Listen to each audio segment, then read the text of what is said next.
किसी ने बड़े कमाल की बात कही है कि अगर मैं कहूं कि मुझे किसी की जरूरत नहीं तो ये मेरा अहम है, और अगर मैं कहूं कि सबको मेरी ही जरूरत है तो ये मेरा वहम है। हाय गाइस, मेरा नाम है आरजे कार्तिक। एक छोटी सी कहानी, बहुत ही सुंदर सी कहानी। 12 साल का एक लड़का जो अपनी कंट्री का सबसे तेज रनर बनना चाहता था, ओलंपिक्स में जाने का सपना देखता था। छोटा सा बच्चा, बहुत ही पैशनेट था अपने ड्रीम को लेकर के। लगातार अपने घर वालों से कहता था कि मुझे सबसे तेज दौड़ने वाला धावक बनना है, रनर बनना है। उसके घर वालों ने भी उसकी ट्रेनिंग रखवाई हुई थी। लगातार ट्रेनिंग कर रहा था, प्रैक्टिस कर रहा था, दौड़ता था, मेहनत कर रहा था और सक्सेस भी मिल रही थी। उस सिटी में जितने इवेंट्स हुए थे, कंपटीशन हुई थी, हर जगह पर वो जीता था। इनफैक्ट जो स्टेट लेवल पर हो रही थी उनमें भी वो मेडल्स जीत रहा था। उसके बारे में मीडिया में काफी कुछ छपता था, उसके काफी सारे इंटरव्यूज हो चुके थे। एक बार उस शहर में एक शानदार इवेंट रखा गया, चैरिटी इवेंट था, जिसमें 2 और लड़कों को बुलाया गया। उसी की एज ग्रुप के 12 साल के 2 और लड़के आए उसके साथ में दौड़ने के लिए।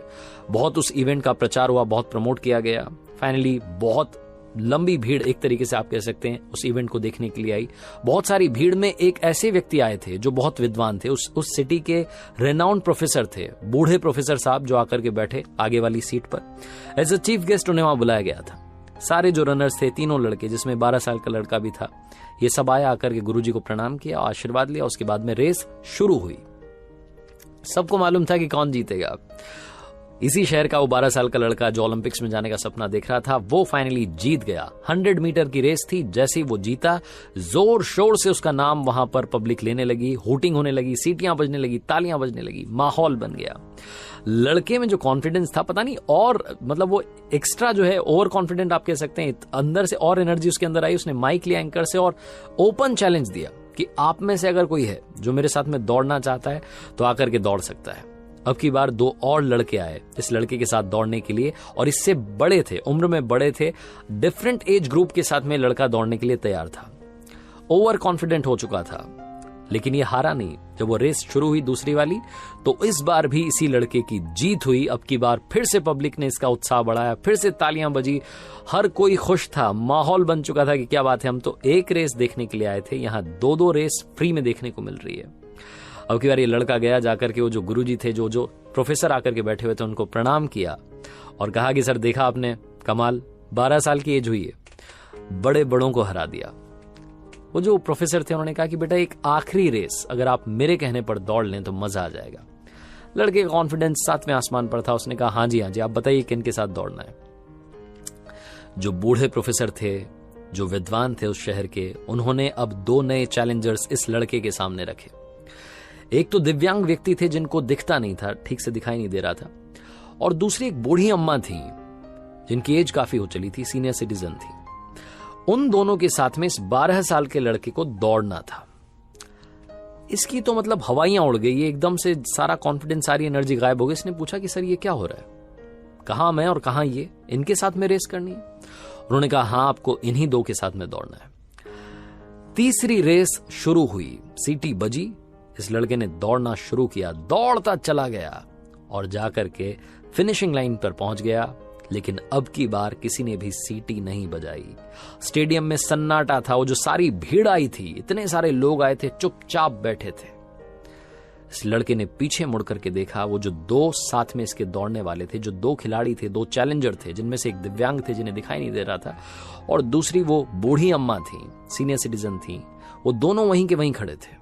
ये दौड़ करके प्रोफेसर साहब के पास गया, जाकर के बोला कि सर, ये क्या हुआ, मैं जीत गया लेकिन किसी ने भी ताली नहीं बजाई, कोई खुशी नहीं दिख रहा है। जो प्रोफेसर थे उन्होंने कहा कि काम करना, अब आप जाना और आपके जो 2 साथी खिलाड़ी हैं उनके साथ में रेस कंप्लीट करना। ये लड़का वापस आया। चौथी बार रेस शुरू हुई। इस लड़के ने दौड़ना शुरू नहीं किया बल्कि चलना शुरू किया, उन दोनों का हाथ पकड़ के। एक तरफ दिव्यांग थे जिन्हें दिखाई नहीं देता था, और दूसरी तरफ बूढ़ी अम्मा थी। अपनी लाइफ की सबसे स्लो रेस में पार्टिसिपेट कर रहा था। धीरे धीरे धीरे धीरे चलता चला गया, बहुत टाइम लगा, लेकिन अब की बार वो 100 मीटर की रेस जो थी, इन तीनों ने साथ में पूरी की, और पूरे स्टेडियम में तालियों की गड़गड़ाहट थी। लोगों ने स्टैंडिंग ओवेशन दिया, लोग सलाम भेज रहे थे, प्यार भेज रहे थे, लगातार तालियां बज रही थी, तालियां रुकी नहीं रही थी। लड़का दौड़ के आया प्रोफेसर साहब के पास में और पूछा कि सर, बस एक बात बता दीजिए, अब की बार किसके लिए तालियां बज रही हैं, हम तीनों में से किसके लिए तालियां बजाई जा रही हैं? प्रोफेसर ने कहा कि अब की बार तालियां विनर के लिए नहीं बजाई जा रही हैं, ये इस रेस के लिए बजाई जा रही हैं जो शानदार तरीके से पूरी हुई है। आज जो तुमने जीता है लोगों का दिल, ये रेस तुम्हारी लाइफ की सबसे यादगार होगी। छोटी सी कहानी है लेकिन आपको और हमें बता रही है कि ये जो रेस है ये लाइफ वाली रेस है। हम सब चाहते हैं सक्सेसफुल होना, हम सब चाहते हैं कि सबसे आगे मेरा नाम हो, सबसे ज्यादा पैसा, सबसे ज्यादा बड़ा नाम, सबसे ज्यादा पॉपुलैरिटी मेरे पास हो। लेकिन हम भूल जाते हैं कि इस रेस में दौड़ते दौड़ते दौड़ते जब हम फिनिशिंग लाइन तक पहुंच जाते हैं सबसे आगे, तो हमारे पीछे कोई नहीं होता है, वो सारे उधर स्टार्टिंग लाइन पर खड़े हुए हैं। इस जिंदगी की रेस को अगर आप दौड़ना चाहते हैं तो ये मैटर नहीं करता है कि आप जीत रहे हैं, बल्कि ये मैटर करता है कि आपने किस तरीके से इस रेस को कंप्लीट की है। अपने साथ औरों को लेकर के चलिए। इस जिंदगी की रेस को जीतने से ज्यादा इंपॉर्टेंट है इस रेस में पार्टिसिपेट करना, लेकिन अच्छे तरीके से। उन सबको साथ लेकर के चलिए जो आपके साथ हैं। हमेशा जीतना ही सब कुछ नहीं होता है, कई बार लोगों का दिल जीतना, मुस्कान बांटना भी काफी कुछ होता है। अगली बार जब आप रेस में शामिल हों, अपनी लाइफ के बारे में सोचें तो सोचिएगा कि क्या आप इस रेस में सबको साथ लेकर के चल रहे हैं। मीनिंगफुल स्टोरी, बहुत ही कमाल की कहानी, ये मैंने आपके साथ में शेयर की।